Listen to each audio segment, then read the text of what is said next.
uvidíme, ako sa jej bude dariť v Žiline, v centre slovenského športu a slovenskej cyklistiky.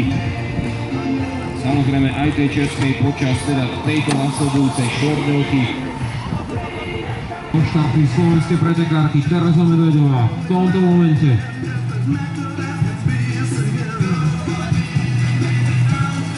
Je to Sagan sukni, ako volajú Teresku. Má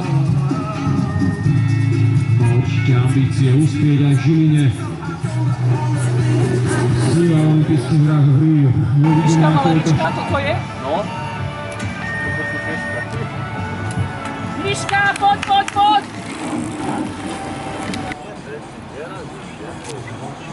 Ale poď na Juliu.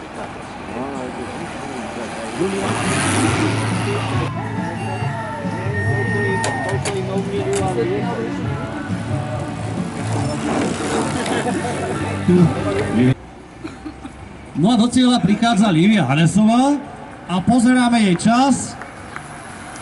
Zatiaľ najlepšie na to Hanesová.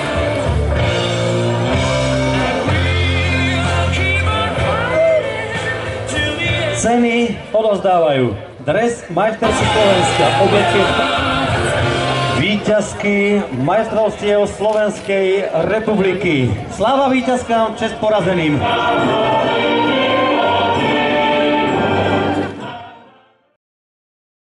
Takže dnešná časovka, sama som nedala čo od toho čakať. Na takú dĺžku časovku som v podstate ešte nešla. Myslím, že to bolo dosť prekvapivé aj pre ostatné baby, ale všetky sme mali rovnakú dĺžku, takže rovnaké podmienky pre všetky. Na medzičasoch vyzeralo to tak, že som mala asi najlepší čas nakoniec. Som si to pokazila asi v tých záverečných kilometroch, paradoxne dole kopcom. Nevadí, poteší určite medaila každá, takže som rada, že to vyšlo aspoň na to 3. miesto. Po minulom roku repríza. Uvidíme, čo to spraví v sobotu po tejto časovke.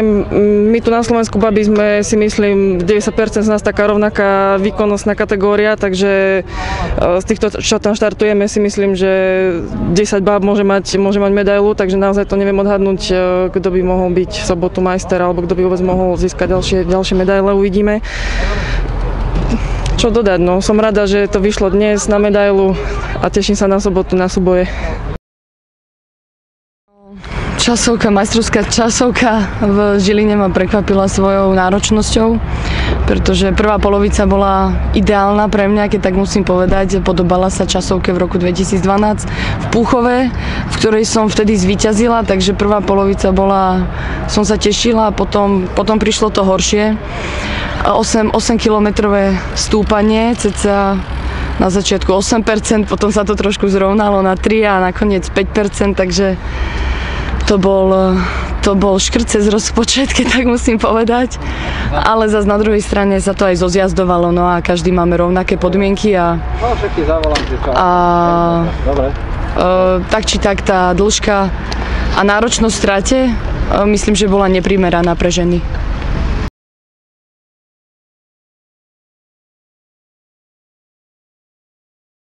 Som počula, že niektorí uznávaní tréneri sa hádali s rozhodcami o tej dĺžke, pretože či už sme videli v Baku 26 km alebo na hociakom inom majstrovstvách sveta, také dlhé časovky nebývajú a väčšinou sa časovka národného šampionátu má ladiť do takej formy, aká bude časovka na majstrovstvách sveta.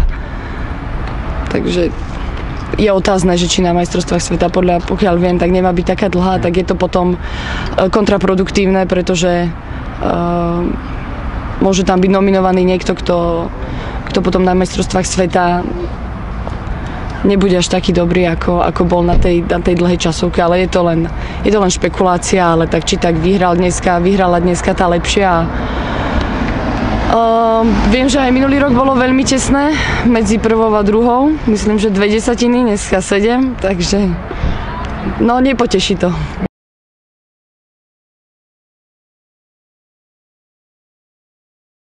V podstate áno, keď je v profi tíme, tak by malo byť jej povinnosťou vyhrať, ale 7 desatín nie je povinnosť, ako 70 nie je nič, to je zlé vyndená točka alebo zlé objetý kužel, takže tam by som to nevidela. Ona je mladúčka, prvý rok je do 23 alebo ženy elit, takže myslím, že ale tak áno, keď sa vám profesionálne venujú, takže bude u nej ten progres určite radikálnejší ako u nás žien na Slovensku, ktoré to robíme pro forma alebo hobby.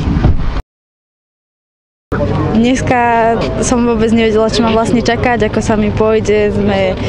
Nedávno sme prišli z toho testovania a nakoniec sa mi šlo veľmi dobre.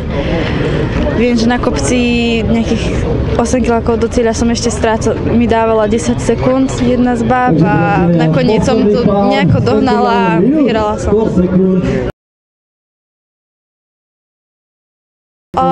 No najdlhšie som sa 26 km a mne to práve že vyhovuje čím dlhšie, ja sa trochu dlhšie rozbieham, čiže mne to sadlo táto dlhšia trať. No z toho som veľmi prekvapená, aj baby boli prekvapené, ale samozrejme jeden pretek, vydarilo sa, som veľmi rada. V tom Baku som sa necítila až tak dobre, ale už som cítila, že nejaká tá forma by relatívne mohla byť. Ešte to nie je úplne top, ale určite sa cítim lepšie ako ten minulý týždeň a ide to hore. Tak určite áno, určite. Ja v kopcoch rada. Ako medaila by bolo veľmi dobrý výsledok, určite by som chcela získať nejakú medailu a je to ťažké tým, že ideme s tými Češkami a určite sa ten pretek pôjde rýchlo a bude sa taktizovať, takže uvidíme, čo sa bude diať.